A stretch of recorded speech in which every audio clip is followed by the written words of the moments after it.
네, 마지막 시간 시작하겠습니다.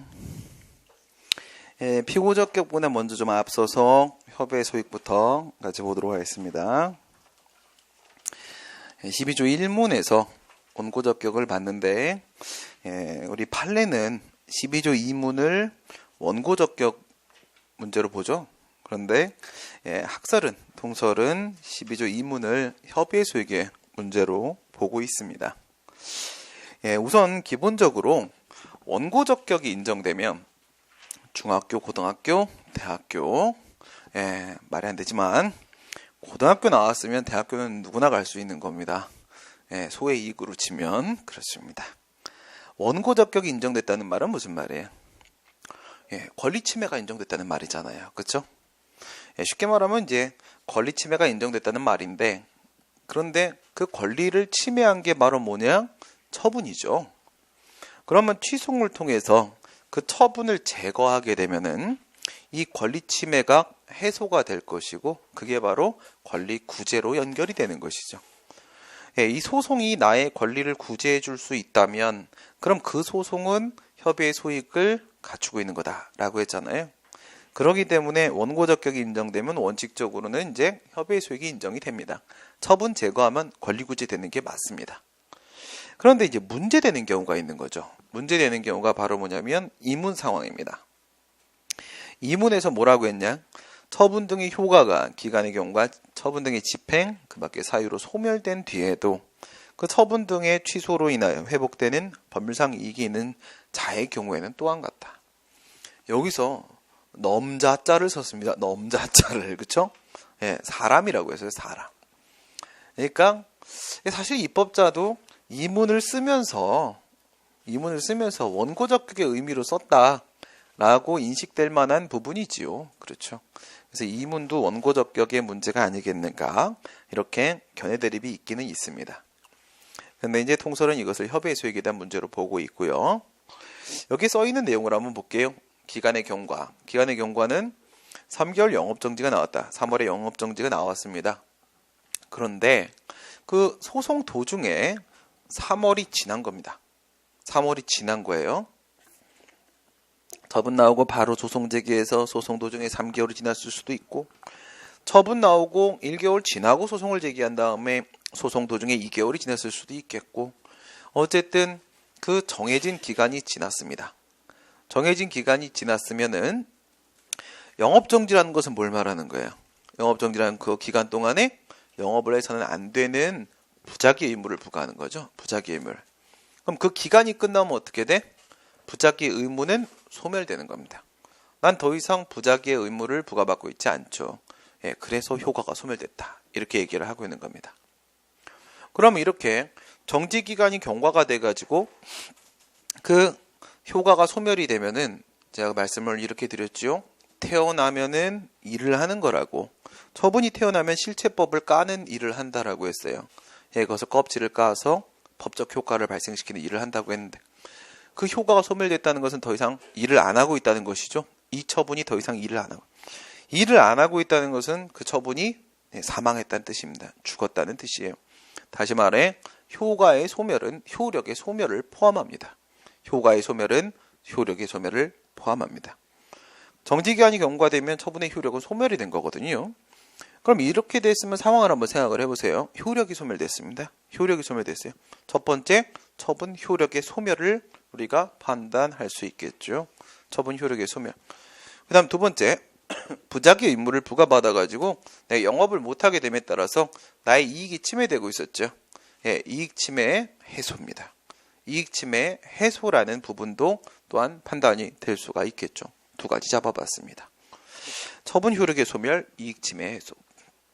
그다음 뒤에 보시게 되면 집행이라고 되어 있습니다. 집행이 가장 대표적인 건 바로 뭐다? 강제철거입니다. 강제철거 우리가 앞에서 케이스 봤지요? 강제철거, 포크레인 끌고 와서 집을 부십니다. 근데 그 집행이 종료가 됐단 말이에요. 그러면 이 강제철거는 권력적 사실행위라고 했고요. 이거는 처분이 맞다고 했습니다. 어떤 법적 효과를 발생시키기 때문에 처분이라고 했지? 수인 의무를 부과하기 때문에 처분이라고 했죠. 그럼 집행이 끝났으면 내가 더 참을 게 있어요, 없어요? 참을 게 없단 말이죠. 역시 집행이 종료됨에 따라서 법적 효과가 소멸됩니다. 효과가 소멸된다는 것은 무엇을 포함하는 거라고요? 효력의 소멸을 포함하는 것이라고요. 여기에도 처분의 효력 소멸이 포함이 되고 있습니다. 무엇이 느껴지시나요? 이런 상황이면 무엇이 느껴지세요? 취소 소송은 첫 번째, 처분의 효력을 소멸시키기 위한 형성소송입니다. 취소 소송은 이익 침해를 해소하고 권리를 구제받기 위한 주관소송입니다. 취소 소송은 1차적 권리 구제로서 그 위법한 처분이 나오기 전 상태로 되돌려놓기 위한 원상 회복 소송입니다. 회복 소송이라고요. 세 가지 측면을 기억하십니다. 취소는 무슨 소송이라고요? 형성 소송입니다. 취소는 무슨 소송입니까? 주관 소송입니다. 취소는 무슨 소송입니까? 회복 소송입니다. 원상 회복시키는 소송이에요. 그러면 어떨 때 그 소송이 이미 목적을 달성했거나 더 이상은 목적을 달성할 수 없는, 주관 소송으로서의 목적을 달성할 수 없는 그런 상태로 놓여지게 될 것인가? 형성 소송은 바로 처분 효력의 소멸입니다. 주관 소송은 이익 침해의 해소고요. 회복 소송은 원상 회복에 불과합니다. 앞에 두 개는 처분 효력의 소멸과 이익 침해 해소라는 것은요, 이건 이미 목적을 달성했다는 거죠. 효력을 소멸시키기 위한 소송인데 이미 효력이 없어요. 그 다음에 이익 침해를 해소시키기 위한 소송인데 이미 이익 침해가 해소됐습니다. 그 다음에 세 번째는요, 목적 달성 불가한 거죠. 원래 상태대로 되돌려 놓으려고 했던 소송인데 이겨도 그것이 불가능하다라는 겁니다. 원상회복 소송, 회복 소송. 그 다음 하나를 더 추가하겠습니다. 하나를 더 추가하면 우리 아까 전에 형성적 행정행위에 뭐가 있었습니까? 특허, 인가, 대리 이렇게 있었죠. 특허, 인가, 대리. 거기서 인가를 생각해 보세요. 인가, 버스 요금, 인상 결의 이런 게 있었죠. 그 다음에 토지거래 허가구역 내에서 갑하고 을 사이에 있어서의 토지거래 계약 체결 이런 것들이 있을 수 있겠죠. 그런데 그 행위들을 우리가 뭐라고 부르냐면 기본행위라고 부릅니다. 기본행위. 인가는 그냥 효력 발생 요건이라고만 생각하시면 된다라고 했잖아요. 그렇죠? 그 기본행위, 제3자들이 하는 법률 행위로서의 그 기본행위에다가 거기다가 생명을 불어넣는 게 바로 인가입니다. 근데 그 기본행위가 잘못된 거예요. 기본행위가 잘못돼서 내가 소송을 제기하려고 해요. 기본행위를 제거하고 싶은 거죠. 기본행위의 하자를 주장을 하면서 인가라는 처분에 대해 소송을 제기하면은 목적 달성이 되겠느냐 이겁니다. 안 된다는 거예요. 무슨 말씀이냐면 둘의 관계를 생각해 보세요. 누가 주고 누가 종입니까? 기본행위가 주고 효력 발생 요건에 불과한 인가가 종이 되는 겁니다. 이 인가는 기본행위와의 부종성의 관계를 맺고 있습니다. 기본행위의 효력이 소멸되면 인가의 효력은 자동으로 없는 겁니다. 그렇지요? 그런 관계를 맺고 있기 때문에 이렇게 말을 할 수가 있어요. 기본행위의 효력을 제거하면 인가의 효력은 제거된다. 그러나 인가의 효력을 제거한다고 하여 기본행위의 효력이 제거되는 것은 아니라는 겁니다. 무슨 말씀인지 아시겠어요? 서로 부종성의 관계를 맺고 있기 때문에 그렇습니다. 부종성의 관계를 쉽게 생각해가지고 여러분들이 이런 비슷한 상황을 뭘 알고 계실 거냐면 부관이라는 걸 알고 계실 겁니다. 부관. 주된 행정행위가 있고 거기다가 부관이라는 걸 붙였단 말이에요. 부관이라는 걸 붙였어요. 주된 행정행위를 제거하면 부관 혼자 살아남을 수 있습니까? 부관은 자동으로 없어지는 겁니다. 근데 부관을 제거하면 주된 행정행위가 제거됩니까? 그거는 아니라는 겁니다.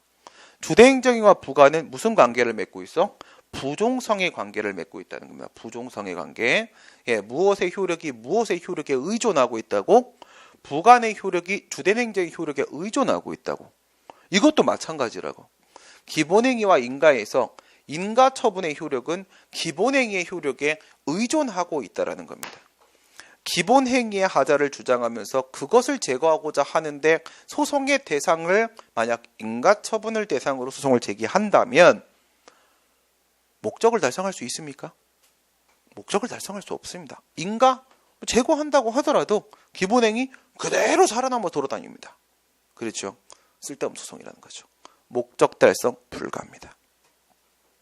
그래서 지금까지 한 얘기 4개를 정리하면 누가 나오냐면 핑클이 나옵니다. 그렇죠? 효리상인가? 효리상인가? 네. 저도 잠깐 봤는데 그 무슨 요즘에 무슨 프로 하죠? 아, 걔는 이름 자꾸 까먹. 상순이? 삼순이? 걔 이름 뭐죠? 걔가 아닌가? 나보다 형인가? 예, 뭐 하여튼 걔 이름 뭐예요? 삼순이에요? 상순? 네, 상순이. 뭔 상순? 김상순? 박상순? 네, 아무튼 네. 하나씩 뭐 이게 뭐 보고 있을 시간이 없어. 이렇게 보니까 처음엔 그 프로에 대해서 상당히 반감을 가진 사람들이 많았다면서요. 네, 지금은 안 그렇다면서요. 네, 뭐 저도 좀 그랬거든요. 저걸 왜 TV에 나오게 하나? 뭐 전혀 의미가 없 이런 생각을 했는데 뭐 재밌나 봅니다. 네. 아무튼 왜 사람들이 반감을 가졌겠습니까? 상순이가 효리랑 사니까 그런 거잖아요. 그렇죠? 그거 왜 상순이가 뭘 잘못했습니까? 상순이의 원죄는 효리와 살고 있다라는 데 있습니다. 그렇죠? 지옥에 갈 겁니다. 그렇죠? 네, 바로 그거예요. 그래서 효리상인가? 예, 제가 효리인가? 그래 봐야 다 쓸데없는 생각입니다. 그렇죠? 예, 다 그림의 떡이에요. 그렇죠? 예, 쓸데없는 생각입니다. 쓸데없는 소송, 협의의 소익이 없는 소송. 협의의 소익이 없는 소송, 예, 무용지물인 소송, 그게 바로 협의의 소익이 없는 소송입니다. 효리상인가? 효, 처분 효력의 소멸. 리, 이익침해 해소. 상, 원상회복의 불가. 인가, 기본행위와 인가. 가장 기본적으로 협의의 소익이 문제되는 4가지 케이스입니다.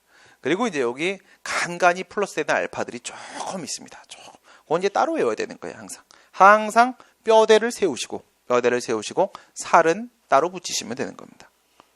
이런 효리상인가에서 효리는 뭐예요? 이미 목적 달성. 상인가는 목적 달성 불가. 이거예요. 그래서 교수님들도 이미 목적이 달성된 상황이라거나 소송의 목적 얘기하는 겁니다. 예, 이겨봐야 목적 달성이 불가능한 상황이라면 협의의 소익은 없다. 이렇게 보는 겁니다. 그게 협의의 소익에 대한 문제고요. 그 다음 이제 이 12조 2문을 우리가 뭐로 해석을 하냐? 협의의 소익의 문제로 해석을 한단 말이에요. 거기 보면 학설이 있지요. 이거는 앞에서 대상적격 얘기한 거하고 다르지 않아요. 대상적격 얘기할 때 어떻게 비교했어? 처분이 뭔지 궁금했죠? 지금 뭐가 궁금하지요? 이문이 뭔지 궁금합니다. 처분을 뭐랑 비교했어요? 행정이하고 비교했죠? 1원론, 2원론. 여기서는 뭐랑 비교해야 돼요? 1문하고 비교하시면 됩니다. 1원론, 2원론. 2문이 1문하고 똑같다라고 하는 순간 2문은 뭐가 되는 거야? 원고적격이 되는 거죠. 우리가 1문은 이미 알고 있잖아. 그러니까 이것도 원고적격이 되는 거야. 그 다음에 2문이 1문하고 똑같다라고 하는 순간 2문의 취소송도 무슨 소송이 됩니까? 형성소송이 되는 거예요. 형성소송이. 그 다음에 2문이 1문하고 똑같다 하게 되면 2문에 있는 회복되는 법률상 이익도 역시 마찬가지로 법률상 보호이익이 되는 거는 1문과 매한가지가 돼버리는 겁니다. 2원론 역시 마찬가지로 더 넓어지는 겁니다. 2원 그러면 더 넓다예요. 언제나. 그래서 2원론 들어가게 되면 2문은 뭐가 되는 거예요? 협의의 소익이 되는 거죠. 협의의 소익. 어쨌든 소외이익은 소외이익이 아니겠습니까? 이익 이렇게 써 있으니까. 그렇죠? 그 다음에 2문이 1문과 다르다라고 하게 되면 형성소송이 아니면 무슨 소송이 돼요? 소송의 종류는 3가지가 있지요. 형성소송, 확인소송, 이행소송 3가지가 있어요. 아니 취소소송이 이행소송은 아닐 거 아니겠습니까? 취소는 죽었다 깨도 이행소송이 되지 못합니다. 그 정도 그릇이 깜냥이 안 돼. 취소는. 이행소송은 은맹소송이잖아. 은맹소송. 사전소송이야. 사전소송.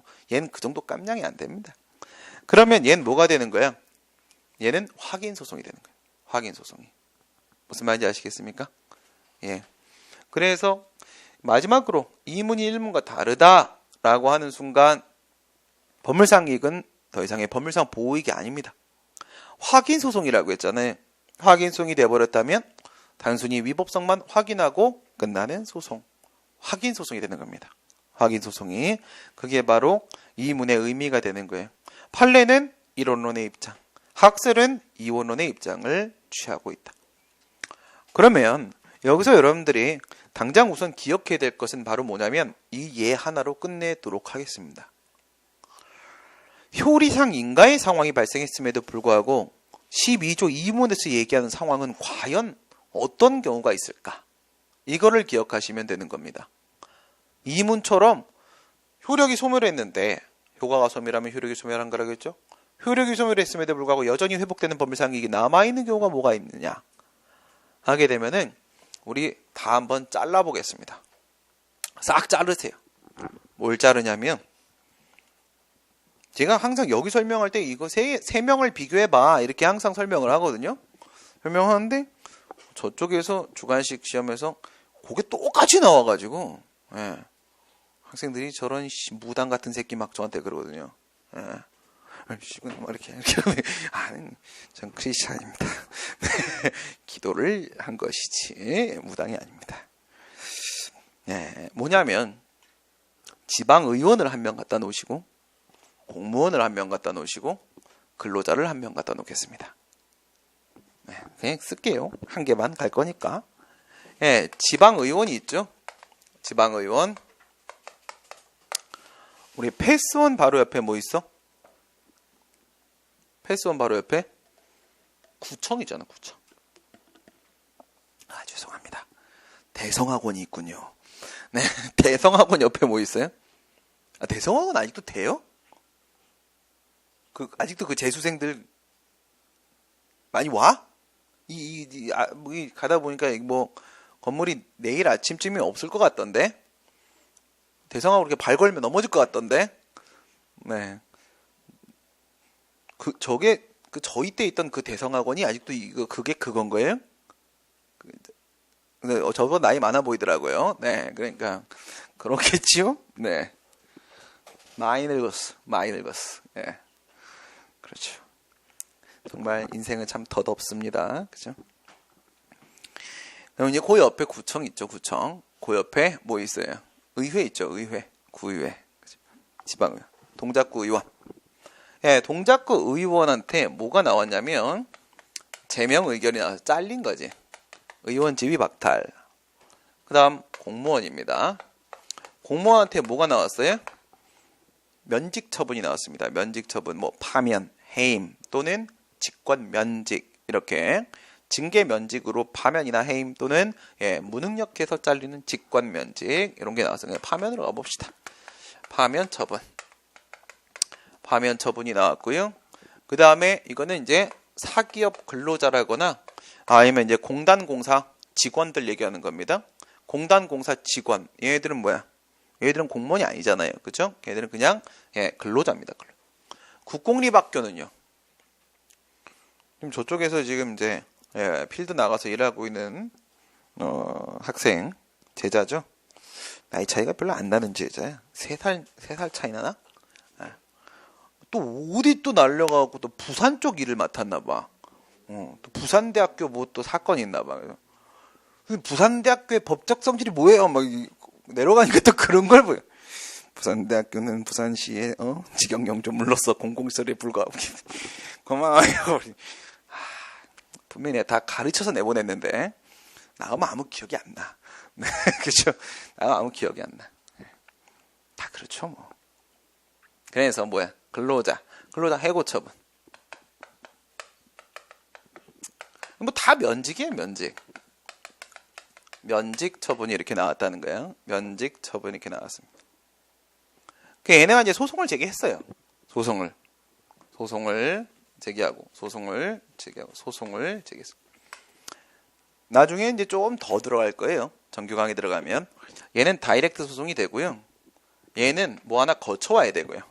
얘는 뭐 2개 거쳐와야지 비록 소송이 됩니다. 예. 지방의원은 바로 법원을 뛰면 됩니다.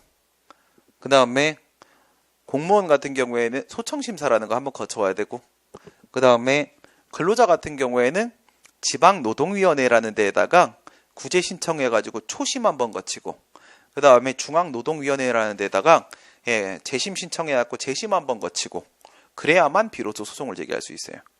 하여튼 소송까지 옮겨 그냥 일치시키려고 하는 거예요. 소송에 왔는데 소송 도중에 우리 상고심이라고 칠까요? 상고심. 상고심 뭐야? 3심 대법원 얘기하는 거 대법원. 왜 제가 상고심 잡았냐면 소송 요건에 대한 문제는요. 소송 요건에 대한 문제는 상고심에서도 인정받을 수 있고 부정당할 수 있습니다.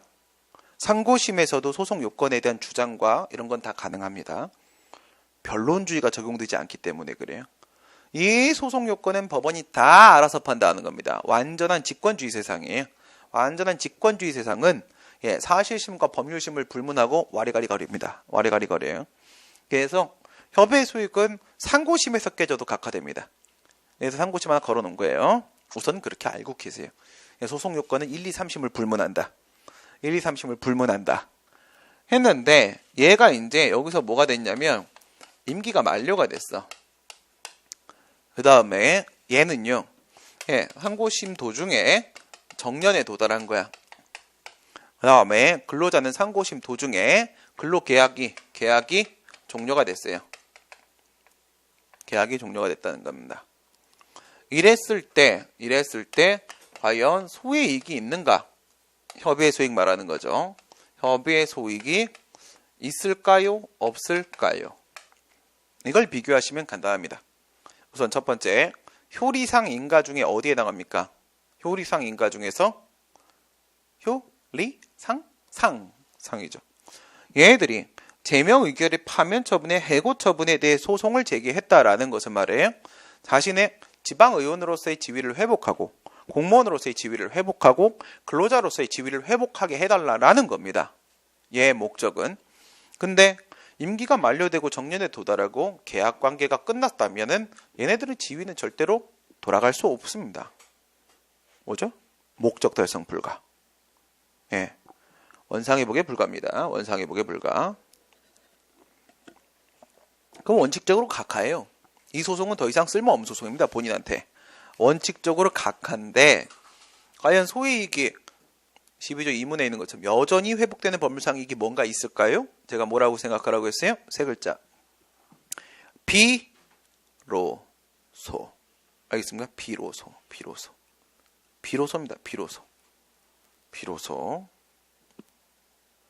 비로소 가능한 게 있을까? 취소 판결을 받아야만 비로소 가능한 게 있을까요? 그건 바로 뭐냐면 급여 청구 소송입니다. 급여 청구 소송. 얘네들 전부 다 제명당하고 파면당하고 해고당한 다음에 임기 만료 정년 조달 계약 종료까지 2년이 있었다고 칩시다. 2년이 있었다고 치세요. 그럼 2년 동안 못 받은 돈이 있겠죠. 못 받은 돈을 달라고 해야 되겠지요. 우리 퇴직급여까지는 생각하지 맙시다. 일 복잡해지니까. 못 받은 거 받겠다 이거예요. 못 받은 거 받겠다. 급여 청구 소송을 제기합니다. 지방의원이라고 하게 되면 뭐 당사자 소송을 제기할 테고, 공무원이라고 하게 되면은 이제 당사자 소송을 제기할 테고, 근로자라고 하게 되면 뭐 민사 소송을 제기하겠지. 하지만 이건 중요한 문제가 아니라는 거예요. 가능하겠을까? 전제는 뭐냐면 이건 잘못된 거예요. 얘들은 위법입니다. 위법이라는 전제를 깔아놔야지 재밌지? 위법이에요. 했을 때 여긴 들어가면 기각이에요. 100% 기각. 여긴 들어가면 무조건 기각이에요. 여기는요? 들어가면 바로 인용입니다. 인용이에요. 오케이? 그냥 한번 취소 판결 끼워 넣어볼까? 취소 판결 여기다 끼워보세요. 취소 판결. 여기서 행정소송에서 어쨌든 취소 판결을 받아냈습니다. 받아냈다고 치면은 어떤 일이 발생하냐면 이 급여 청구가 인용됩니다. 돈 주라고 합니다. 지급 명령 판결이 나와요. 얘도 기각될 일이 인용으로 바뀌어요. 얘는요, 취소 판결 없어도 인용이고 있어도 인용입니다. 그러면 협의의 소익은 어디서 인정이 되는 거예요? 협의의 소익은 비로소 가능한 이 부분이죠. 비로소. 취소 판결이 있어야만 비로소 돈을 받을 수가 있습니다. 그러면 이 취송은 아직도 자신의 역할이 남아있는 것이죠. 예, 남아있는 겁니다. 바로 그겁니다. 그러니까 위에 두 개는 여전히 임기가 만료되고 정년에 도달해도 협의 수익이 인정됩니다. 끝까지 갑니다. 끝까지. 멈추지 않습니다. 그러나 근로자와 관련된 소송이었다라고 하게 되면 소송 도중에 계약이 종료되는 순간 바로 각하당합니다. 어디로 가라는 거야? 그냥 민사소송을 가 이거예요. 민사소송 급여 청구 소송을 가. 내가 굳이 저 해고 처분이 잘못됐다고 해서 이거는 중앙노동위원회의 재심 판정이라는 행정심판의 재결에 대해서만 소송을 제기할 수가 있거든요. 내가 굳이 그 재심 판정에 대한 취소 판결을 굳이 내가 할 필요 없지 않냐. 없어도 가능하지 않냐 너. 없어도 가능하지 않냐. 내가 꼭 필요한 게 아니잖아요. 그렇죠? 내가 꼭 필요한 게 아니기 때문에 행정소송은 바로 각하가 돼버린다. 이유가 뭘까요? 이유가 뭘까? 바로 그 이유는 여기에 있습니다. 여기에 지금 면직 처분이 이렇게 있지 않습니까? 면직 처분이 이렇게 있고 여기서 급여를 달라는 급여 청구송이 이렇게 있습니다. 이 면직에 대해서 소송을 취송을 하나 들어가 있는 상태지요. 전부 다. 여기다가 급여 청구 소송을 당사자든 민사든 그건 중요하지 않거든요. 예, 들어가 있는 상태 아니겠습니까? 이렇게 있을 때 만약에 얘가 처분이 아니면 어때요? 얘가 처분이 아니라면 행정처분, 행정행위가 아니라면 말이에요. 여기다 급여 청구송을 제기하잖아요. 그럼 얘한테 돈을 줘야 되는지 아닌지에 대한 판단을 함에 있어서 뭐부터 먼저 판단을 내려봐야 돼요. 저기에는 면직이 제대로 이루어진 건지 잘못 이루어진 건지 봐야 될 거 아니겠습니까? 저 면직이 유효하게 남아야 되는 거라면 제대로 이루어진 거라면 얘는 원래 받을 돈이 없는 거예요. 원래 받을 돈이 없는 거 잘린 거야 진짜. 근데 저게 잘못 이루어진 거라면 저건 나오지 말았어야 되는 면직이에요. 그러면 얘는 정상적으로 항상 법에서는 이렇게 판단합니다. 잘못된 행위가 나오면은요, 그 행위가 없었을 때하고 똑같이 취급을 해줘야 돼요. 똑같이. 왜? 저것 때문에 출근 안 한 거잖아. 그죠? 정상적이면 출근했을 거 아니겠습니까? 출근했으면 당연히 근로 제공을 했을 거 아니겠습니까? 근로 제공을 했으면 그에 대한 대가로 당연히 급여가 나왔을 거 아니겠습니까? 바로 그거라고요. 얘가 정상적으로 근로를 제공했을 때 받았을 수 있는 돈을 줘야 된단 말입니다. 예, 그래요. 이게 먼저 판단이 돼야 돼. 그런 걸 뭐라고 불러요? 먼저 해결해야 되는 문제라고 해서 선결 문제라고 부릅니다. 선결 문제. 그러면 이 급여 청구송 제기하면 이쪽 법원은 여기에 대해서 먼저 판단을 내려요. 면직에 대해서 선결 문제. 먼저 판단을 내리는데 이 친구가 저 면직의 효력을 부인할 수 있는 힘이 있냐 이겁니다. 힘이 있냐고. 얘가 만약에 처분이 아니잖아. 얘는 처분이 아니에요. 근로자 해고하는 건 처분이 아니야. 공단의 인사조치는 처분이 아니라고 했잖아요. 공단 자체가 행정청 자체도 아니라고 했잖아요. 그렇죠? 처분이 아니면 행정행위만 가지고 있는 그 특유의 힘, 무슨 힘, 공정력, 구성요건적 효력, 그게 없단 말입니다. 그게 없으니까 얘도 당연히 수월하게 가서 뭐야 이거 위법이네, 무효네 무효, 이렇게 판단 내릴 수 있는 거야. 야 이거 위법이고 무효야. 무효니까 돈 주는 게 맞네 하고 여기서 바로 인용을 할 수가 있어요. 인용을 할 수가 있어요. 근데 그게 아니라 만약 얘가 처분이라고 하게 되면 어떻게 돼? 처분이라고 하게 되면 누구만 저 처분의 효력을 제거할 수가 있죠? 누구만 제거할 수 있어? 취소 소송의 법원하고 그 다음에 취소 심판의 행심위 그 다음에 본인 처분청 딱 3명이잖아요. 취소 판결, 취소 재결, 취소 처분 딱 3개만 존재할 수 있는 부인행위죠. 효력 부인행위. 얘는 누굽니까? 얘는 당사자소송, 민사소송 얘들은요. 그러한 취소를 할 수 있는 권한이 없는 친구들이에요. 그런 걸 뭐라고 불러요? 권한 없는 기관이라고 부르죠. 이 권한 없는 기관은 여기까지 가지도 못해요. 얘가 뭐라는 거야? 방어막을 친단 말이야. 구성요건적 효력으로 이렇게 방어막을 쳐. 이렇게 그렇게 동그랗게 딱 방어막. 어디 나오는 거죠? 드래곤볼에. 그죠? 드래곤볼. 그럼 딱 그럼 가까이 오지도 못해. 다 튕겨나가. 알겠어? 다 튕겨. 얘는 손도 못 대. 그럼 어떻게 해야 돼? 얘는 멀리서 지켜만 보는 거지. 면직이 유효하게 존재하고 있군. 유효하게 존재하고 있으면 효과가 발생한 거잖아. 효과가 발생하면 얘 면직된 거 맞잖아. 면직된 거 맞으면 얘는 돈 못 받는 거 맞는 거잖아. 그러니까 기각해버리는 거야. 그러니까 기각해버리는 거라. 기각. 알겠어요? 기각. 그러면 얘가 뭐가, 여기에는 요 취소소송. 요 취송이 뭘 해줘야 되겠습니까? 이 친구의 효력을 제거시켜줘야 되는 거예요. 처분의 효력을 제거시킨다. 취소시켜버린다. 효력을 부인시켜버린다.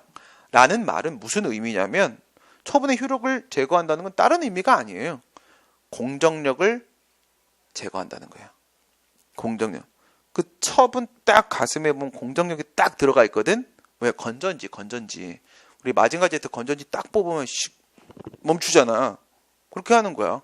갖고 공정력을 쏙 뽑잖아. 뽑아버리면 얘는 무효가 돼버리는 거예요. 취소를 시킨다라는 것은 뭐라고요? 공정력을 제거하는 거거든. 이 구성요건적 효력, 이거 방어막을 제거하는 거라고요. 방어막을. 구성요건적 효력이 제거가 돼버리면은 이 당사자 수송의 법원도 역시 가갖고 무엇이냐?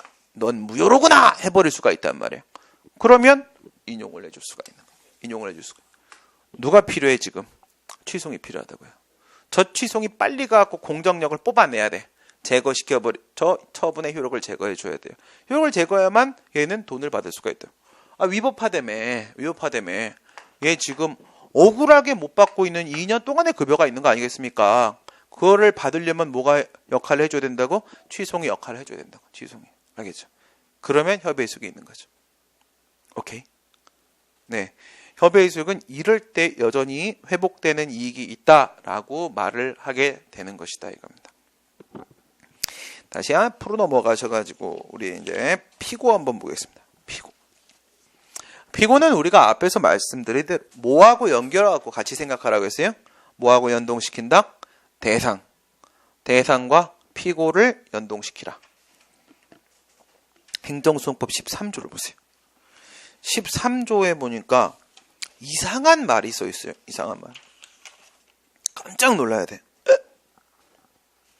취송은 다른 법률에 특별한 규정이 없는 한, 다른 법률에 특별한 규정이 있다는 건 무슨 말일까? 이런 상황에서는 행정청이 아니어도 피고로 인정한다라는 거예요. 다른 법률, 나는 일반법, 그러니까 개별법 얘기하는 거죠. 개별법. 행정소송 절차에 관한 별도의 특별규정인 특별법이 있다면, 다른 법률에 특별한 규정이 있다는 말은 무슨 말? 행정청 아닌데 항고소송 피고 인정, 이거예요. 행정청 아닌데도 취송의 피고가 될 수가 있다라고 되어 있는 경우가 아닌 한, 그런 경우가 아닌 한 처분 등을 행하는 행정청을 피고로 한다. 누구라고요? 처분 등을 행하는 행정청. 처분 등을 행하는 행정청은 기본적으로 무엇이어야 되고, 행정청이어야 되고, 그리고 얘가 뭘 해야 되고, 처분 등을 행해야 되고. 오케이? 행정청이어야 되고, 그리고 처분 등을 행해야 되고. 먼저 뭐부터 봐야 돼? 쟤가 행정청인가? 이거 보셔야 되고요. 그 다음에 문헌 그대로 보세요. 문헌 그대로. 표현 그대로 보시면 걔가 처분했으면 됐습니다. 끝나는 거예요. 걔가 처분했으면 됐습니다. 처분 등을 행한 행정청이 피고가 된다 이거예요. 오케이. 좋습니다. 그럼 다시 돌아오셔가지고. 그래요. 우리 항고소송은 행위소송이기 때문에, 권리소송이 아니기 때문에, 특이한 친구이기 때문에 피고도 권리주체인 사람, 국가나 지방자치단체와 같은 행정주체가 피고가 되는 게 아니에요. 원래 같은 경우에는 당연히 행정주체가 피고가 돼야 되죠. 사람과 사람 간의 다툼이잖아, 소송은. 그렇죠?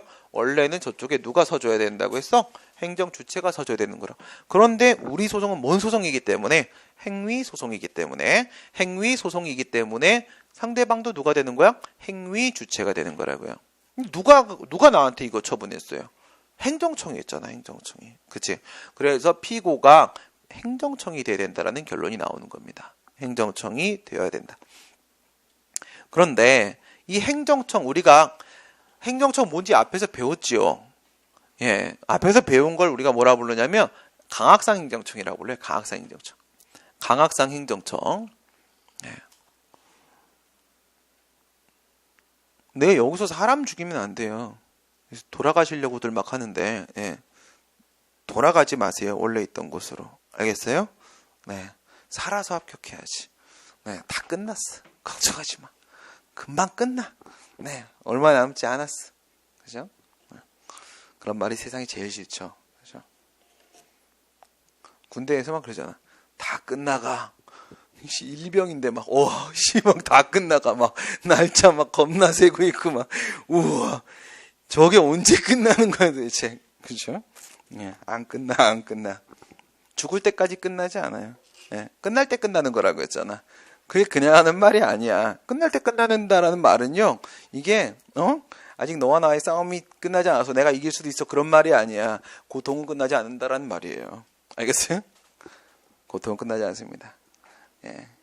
이 세상에 우리가 내려왔을 때부터 이미 우리는 고통을 받기 위해 내려온 것이기 때문에. 아니, 이거 안 해도 고통스러워요. 안 그래? 그쵸? 이거 안 해도 딴 일 해도 고통스러워. 이거 해도 고통스러워. 예, 그럼 고통스러우면 뭐, 좀 덜 고통스러운 거 하는 거지, 뭐. 그쵸? 밖에가 더 추워요. 바람 불고. 예, 많이 추워, 세상이. 예, 금방 좋아질 겁니다. 그런데 그건 여러분들이 좋게 만들어줘야 돼. 우리가 할 문제가 아니야. 알겠어요? 예. 행정청. 누가 행정청이라고? 수많은 행정기관들 중에서 가장 똘똘한 친구. 똘똘한 친구는 누가 똘똘이? 머리가 좋고 말을 잘하는 친구라고 했죠. 머리가 좋다는 것은 바로 결정권을 가지고 있는 친구라고 했습니다. 그 다음에 말을 잘하는 친구라는 것은 바로 표시권을 가지고 있는 친구가 바로 행정기관들 중에서 그런 친구가 행정청이라고 했습니다. 그렇죠? 그런 친구가 처분을 하고 그런 친구가 피고가 되고 하는 건데 지금 얘기한 결정권과 표시권은 강학상 행정청입니다. 강학상 행정청. 이 강학상 요거는요, 좁은 개념이에요. 항상 그렇잖아. 행정행위 처분보다 좁았잖아. 그렇죠? 여기에 행정청도 마찬가지야. 행정청도 강학상 개념은 좀 좁아. 좁은데 실정법상 개념은 좀 넓어. 처분이 강학상 행정위보다 넓은 것처럼 예, 여기에는 실정법상 행정청이 강학상 행정청보다 좀 넓어. 넓은 만큼이 어디 있어요? 2조 2항에 써 있는 거야. 2조 2항에. 2조 2항에 있는 것만큼 넓어. 알겠어요? 2조 2항에 있는 것만큼 넓어. 이 2조 2항에 보면 뭐 별별 소리 다 써 있죠. 위임을 받고 위탁을 받고 그 다음에 위임을 받은 뭐 공공단체에다 기관에다가 사인도 포함되고 막 이렇게 돼 있잖아요. 그쵸? 예, 걔네들은 이제 본 게임 가갖고 제가 한 개씩 분석해 드릴게요. 한 개씩. 옛뭔 누군지, 옛 누군지 이거 분석해야지 시험을 볼 수 있어요. 그런 게 나오거든. 예, 그래서 오늘 본 게임 가서 하도록 하고 여기서 뭐라고만 생각을 하시냐면 걔네들은 누구야? 그런 애들은 처분을 할 수가 있어요. 알겠습니까? 그런 애들은 처분을 할 수가 있어요. 누구가 아닌데 원래 법상 결정권 표시권을 가지고 있는 애가 아니에요.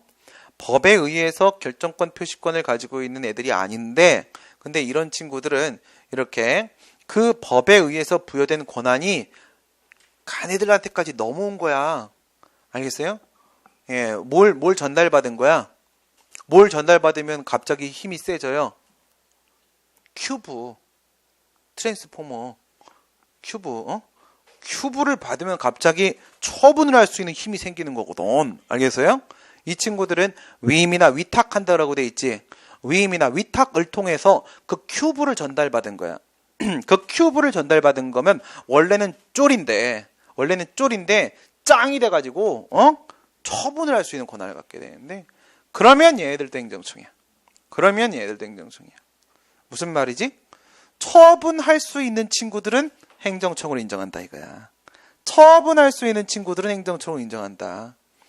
그러니까 얘네들의 이름을 뭐라 불러? 기능적 의미 행정청이라고 부르는 거야. 기능적 의미 행정청. 처분을 행하는 기능을 수행하는 애들이어서 그래서 행정청으로 취급한다는 말이에요. 기능적 의미의 행정청이라고 부른단 말이에요. 그러면 누구하고 누가 포함되는 거야? 강학상 행정청에다가 기능적 의미 행정청까지 추가해서 비로소 행정소송법상 행정청이 완성되는 거야. 이런 완전체야. 알겠어요? 그 강학상 행정청이 좁은 의미라고 했죠? 그래서 이걸 협의의 행정청이라고 그래. 기능적 의미행정청 포함하면 광의행정청이라고 그러겠지. 강학상 행정청은 좁은 개념이죠. 그런 걸 우리가 조직법상 행정청이라고도 해요. 기능적 의미행정청을 포함하면 작용법상 행정청이라고 부르는 거예요. 협의가 광의로 되고 조직이 작용으로 되는 겁니다. 그리고 강학상이 실정법상으로 바뀌게 되는 거예요. 무슨 말인지 알겠죠? 네, 그냥 서로 대비되는 개념을 비교해 드린 겁니다. 이런 아이들이어야 돼. 이런 아이들이어야 되는데, 예, 거기에 뭐 이제 관련돼서 어떤 문제가 있냐면, 여기서 기능적 쪽이 아니라 강학상 쪽에서 문제가 되는 거야. 강학상 쪽에서 뭐요? 결정권, 표시권 가진 애. 결정권, 표시권 가진 애가 강학상 행정청이라고 했지. 그런데 이건 어떡할 거야? 동작구 의회가 조례를 만들었어요. 조례를 만들었는데 그 조례가 일반적 추상적 규범으로서의 조례가 아니에요. 전형적인 형태의 조례, 법규명령이 아니라는 말이에요. 전형적인 형태의 법이 아니라 개별적, 구체적 성격을 띠고 있는 조례예요. 그런 건 뭐라고 했어? 그냥 행정행위라고 했잖아. 생긴 것만, 예, 형식만 조례지 실질은 처분이란 말이에요. 처분. 그럼 뭐라고 부른다고요? 처분적 조례. 처분적 조례. 항상 그런 겁니다. A적 B 이렇게 하잖아요. A적 B 이렇게 하면 A적 B 이렇게 하잖아요. 그러면 예, 처분적 조례. 법규적 성질을 가지는 행정규칙. 항상 이렇게 처분적 법률. A적 B 그러면 앞에 게 뭐예요? 앞에 게 실질. 뒤에 게 형식. 생겨 먹은 건 법률이고 생겨 먹은 건 조례고 생겨 먹은 건 행정규칙인데 근데 실질은 그것이 처분이고 실질은 그것이 법규명령이라는 거예요. 알겠어요? A적 B 이렇게 표현하면 다 앞에는 실질, 뒤에는 형식이야. 그럼 실질이 중요합니까? 형식이 중요합니까? 실질이지 뭐 실질. 그렇죠. 실질이 중요한 거 아니겠어요? 실질이 당연히 중요하죠. 그럼 처분적 조례는 A적 B 처분적 조례. 그러면 그거는 실질은 처분이고 형식은 조례야. 그럼 그건 처분이에요? 조례예요? 그건 처분이죠. 처분이니까 취소의 대상이 될 수가 있다는 거지. 오케이? 그래서 처분적 조례에 대해서 내가 취소를 제기한단 말이야. 그러면 결정권은 뭐야? 의사결정을 누가 하느냐에 대한 문제지. 표시권은 뭡니까? 의사표시를 누가 하느냐에 대한 문제지. 그럼 그 조례와 관련돼서 의사결정은 누가 했어요? 지방의회가 했잖아요. 지방의회가. 그죠? 예. 동작구 의회가 한 겁니다. 그러면 의사표시는 누가 합니까? 의사표시는 바로 조례의 공포지. 우리가 이런 의사를 결정하였습니다. 라고 공포를 하잖아. 법률이나 조례나 이런 건 공포를 하죠. 예. 공포를 하면 효력이 며칠 뒤에 발생해? 일반적으로 공포는 20일. 알겠어요? 공포라는 의사표시를 하는 건 누구예요? 동작구청장이죠. 동작구청장. 결정권은 누가 갖고 있다? 의결기관이 갖고 있다. 표시권 누가 가지고 있다고? 집행기관이 가지고 있다. 그럼 누가 행정청이냐는 거지. 이런 문제가 어디서? 강학상 행정청 부분에서 발생한 거야.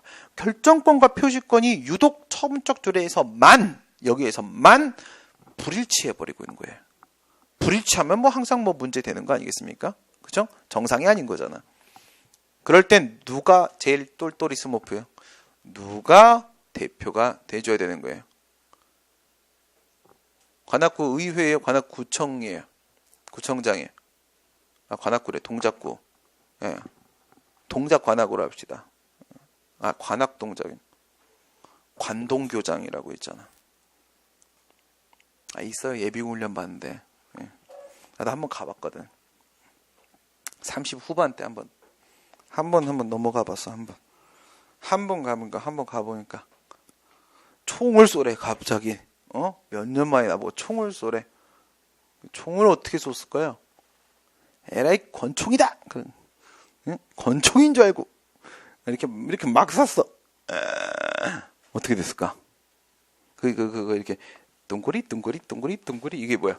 표적지라고 하거든. 표적지. 드라마에 나오잖아요. 경찰들 뭐 이렇게 하면 그치? 표적지. 대충 막 쐈어. 응? 현역 때는 아무리 열심히 막 쏴도 안 맞던 게 밖에 나왔거든. 이렇게 대충 막 쏘잖아. 진짜 10발이 따다다다다다닥 들어가는 거예요. 그랬더니 갑자기 저보고 뭐래냐면 너무 잘 쐈으니까 집에 가세요 그러는 거야. 고맙습니다. 그 얘기 나왔죠. 네.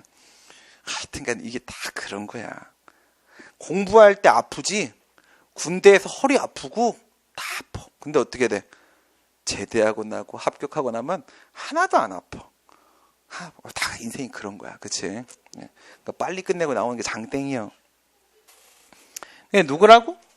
결정권, 표시권 중에서 누가 더 가까워? 패스원에서. 구청장 사무실하고 그 다음에 구의회하고 어디가 더 가까워요? 패스원하고 친해야지 대표예요. 왜? 이 건물이 내가 있잖아. 세상의 중심 나거든. 알겠어요? 누가 더 가까워? 구청장이 더 가깝지. 그치? 구청장. 그래요. 집행기관이 행정청입니다. 집행기관. 공포하는 친구, 의사표시한 친구가 행정청입니다. 근데 똑같이 지방의회가 하는 건 맞는데 아까 이거 얘는 어때요? 의사결정도 지방의회가 하고 의사표시도 야 너 잘렸다 야 잘렸다 너 그거 표시도 누가 해? 그것도 지방의회가 하지. 그렇지. 이거를 동작구청장이 동작구 의원한테 너 꺼져 이씨 하면 돼 안 돼? 안 되죠. 예, 그게 안 돼. 왜? 건물이 다르잖아. 그렇지. 옆 건물 넘어가면 이거 안 돼. 이게 담 넘는 거 아니야. 우리끼리 담 넘는 거 아니야. 그렇죠. 네. 그래서 이건 누가 해? 결정도 지방의회가. 표시도 지방의회. 그러니까 이건 당연히 행정청이 지방의회야. 이게 무슨 말이죠? 행정청, 행정기관 이것들은 있잖아요. 반드시 한 명으로만 돼 있는 건 아니에요. 한 명으로 돼 있는 걸 뭐라 불러? 독임형 행정기관이라고 부릅니다. 독임형, 독임제, 독임형 뭐예요? 그 기관의 구성원이 한 명이다. 근데 그 기관의 구성원이 여러 명일 때가 있어. 그런 걸 뭐라 불러요? 합의형 행정기관, 합의형 행정청 이렇게 부른단 말이에요. 응? 지방의회는 뭐예요? 합의제, 합의형, 합의제 행정청으로서 얘를 자르게 되는 겁니다. 그 다음에 이제 여기까지 얘기가 행정청 얘기예요. 행정청. 그러면 얘가 뭐 해야 된다고? 처분 등을 행하면 된다고 했잖아. 처분 등을 행하면. 요거 처분 등을 행하는 것까지만 합시다. 처분 등을 행하는 것까지만. 결론 나왔어. 법에 써 있잖아. 뭐라고 써 있어? 처분 등을 행했으면 됐다고 돼 있잖아요. 처분 등을 행했으면 끝. 처분 등을 행했으면 끝이라고 돼 있는데 그렇게 써줘도 못 알아먹는 자들이 있으니까 또 논의가 있고 문제가 나오고 그러는 거라겠지? 예, 여기에는 세 가지만 기억하면 된다고 했어요. 권한임이 하나가 있다고, 그다음에 내부임이 하나가 있다고, 알기 쉬운 행정법에서 우리 봤던 거 하고 계속 연결시키며 생각하세요. 예, 그땐 아무것도 모르고도 이해를 했잖아. 아무것도 모르고도 이해를 한 걸 가르쳐 줬는데 이해를 못하면 말이 안 되는 거지, 그치? 그래서 앞에서 한 거하고 비교를 같이 하시면 됩니다. 권한대리 이렇게 세 개가 있단 말이야. 권한위임을 하게 되면 원래 권한은 누가 주는 거야? 각 행정기 권한이 뭐예요? 권한은 처음에 말씀드렸죠. 저는 뭘 갖고 있어요? 저는요 법률상의 힘을 가지고 있어요. 나는 권리를 가지고 있어요. 제 손하고 발하고는 뭘 갖고 있어요? 얘는 하는 일이 있죠. 권한을 가지고 있어요. 권한은 바로 뭐야? 직무 범위. 걔가 하는 일이라고요. 그러면 국가의 손과 발이 되는 수많은 행정기관들은요 각각 너는 무슨 일을 해라 라고 누가? 국회에서 예, 입법자가 전부 다 걔네들의 권한을 다 정해줬단 말이야. 다 정해줬단 말이야. 정해줬는데 그 자기 일을 있잖아. 자기 직무를 다른 친구한테 이렇게 넘기는 경우들이 있어요. 다른 친구들한테. 예, 그래서 원래 가지고 있었던 친구가 바로 뭐예요? 권한을 원래 입법자로부터 권한을 부여받은 친구가 위임청. 그 다음에 이 권한을 넘겨받는 친구를 뭐라 불러? 수임청. 내부 위임, 뭐 얘도 마찬가지네. 위임 이렇게 되는 거야. 근데 이건 내부임이잖아. 저건 권한위임이잖아. 비교해볼까? 그럼 쟨 외부임. 알겠어요? 쟨 외부임. 외부임, 내부임. 외부임이라고 잘 안 불러. 권한위임이라 불러. 권한위임이라고. 얘도 어쨌든 위임은 위임이니까 얘도 마찬가지로 위임청. 그 다음에 위임은 위임이니까 그거 받는 친구는 수임청. 얘는 대리죠, 대리. 대리 위엔 누가 있어요? 계장. 계장 위엔 누가 있어? 과장. 과장 위에는 차장. 차장 위에는 부장. 패스온 원장은 뭘까요? 뭐 이런 거, 그죠? 네. 밑에서 배우고 온 거야. 배울 문제는 정보를 전달받고 온 거죠. 네. 여기에 누가 있을까? 대리니까. 대리니까. 이 밑에가 누구야? 밑에는 대신하는 대리청. 그럼 대리 위엔 누구라고? 계장이죠, 계장. 계장청. 계장청? 야, 배고파 죽겠다, 아주 그냥. 얘는 뭐야? 대리 당하는 친구. 피대리청. 피대리청. 이렇게 되는 거지. 그러면 권한을 누가 갖고 있대? 원래 법에서 권한을 얘한테 줬었단 말이야. 얘도 원래 권한을 얘한테 줬었단 말이야. 얘도 원래 권한을 법에서 얘한테 권한을 줬었단 말이야. 여기서 권한위임이 있었어. 여기서 내부임이 있었어. 여기서 권한 대리가 있었어. 이렇게 되면 권한이 넘어갈까 안 넘어갈까? 권한이 넘어갈까 안 넘어갈까? 이거는 봤잖아. 이거는. 이거 뭐 봤죠? A 시장이 있었고 B 국장이 있다. 위임 전결을 하였다. 넘어가요 안 넘어가요? 안 넘어간다고 했죠. 그렇죠? 서울시장이 서울시장의 사무인데 그걸 있잖아. 동작구청장한테 했어. 네가 해. 내부임을 한 거야. 내부임을 했어요.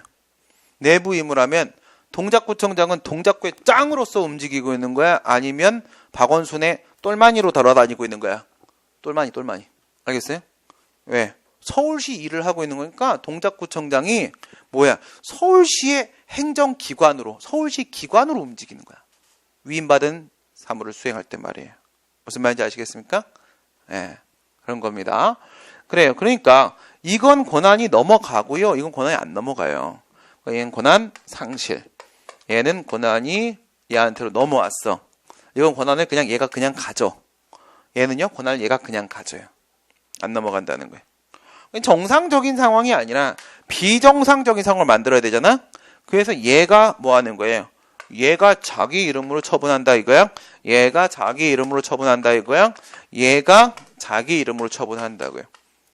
얘는 원래 뭐 해야 돼요? 누가 누구를 대신하고 있는지를 표시해 줘야 돼요. 그죠? 예, 대통령 권한대행, 국무총리 고건 이렇게 해줘야 된단 말이에요. 대통령 권한대행 누구? 노무현 전 대통령. 예, 노무현 전 대통령 권한대행 대통령이야. 이게 국무총리야. 알겠어요? 대통령 권한대행 국무총리 고건 이렇게 해주면 상대방의 입장에서는 누가 나한테 그 처분을 했다고 생각해요? 고건은 국무총리 그냥 대통령을 대신하고 있다라고 했으니까 국무총리가 한 일이 아니란 말이야. 누가 한 일이란 말이야. 대통령이 한 일로 알고 있잖아. 그렇죠? 그런데 그 대리관계를 누가 누구를 대신하고 있는지를 표시해주지 않고 그냥 국무총리 고건 이렇게 하면은 누가 한 줄 알아? 국민은 국무총리가 한 줄 알지. 그죠? 그래요. 이렇게 했을 때 피고가 누구냐는 거야. 이렇게 했을 때 피고가 정당한 권한은 얘가 갖고 있죠. 정당한 권한자. 예, 외부적으로 이름 건 건 누구야? 얘죠. 외부적 명의자. 정당한 권한 누가 갖고 있어? 정당한 권한자. 누구 이름 걸려있어? 얘 이름 걸려있지. 외부적 명의자. 정당한 권한 누가 갖고 있어? 정당한 권한자. 누구 이름 걸려있어? 외부적 명의자. 누구라고요? 13조 그냥 써있잖아. 처분 등을 행한 행정청 이렇게 돼 있잖아요. 처분 등을 행했으면 끝. 누가 했어? 처분 누가 했어? 얘가 했잖아. 처분. 누가 했어? 얘가 처분했잖아. 누가 했다고요? 얘가 처분했잖아요. 앞에서 말씀드렸죠. 뭐라고 했습니까? 처분 통지서 받은 국민은 이 외무 명의자 얘네들이 나한테 처분한 줄 알아요. 그들의 신뢰를 보호하라. 그들의 신뢰를 보호하라. 그리고 여기서 문제가 되는 건 바로 뭐냐면 권한이 없는 친구들이 일을 했기 때문에 그래요. 권한이 있다 없다라는 문제는 어디서 판단할 문제라고? 본안 판단 들어가서 살펴봐야 되는 처분의 위법성 문제라고. 처분의 위법성 문제라고. 피고적격이라는 소송 요건 문제가 아니라고요. 그러니까 결론이 뭐야? 정당한 권한자 vs 외부적 명의자 상황은 세 가지로 문제가 나올 거야. 세 가지로 문제가 나오면은 누구만 고르면 되는 거야. 외부적 명의자만 고르면 되는 거야. 걔가 결론이야. 알겠어요? 걔가 결론인 겁니다. 요게 피고적격의 기본입니다. 기본적인 내용들. 오케이. 예, 오늘은 여기까지 하고 내일은 뭐 철저히 기술적인 전치주의와 제소기간 그리고 본안으로 들어가도록 하겠습니다. 네, 내일 찾아뵙도록 하겠습니다. 고생들 많으셨습니다. 수고하셨습니다.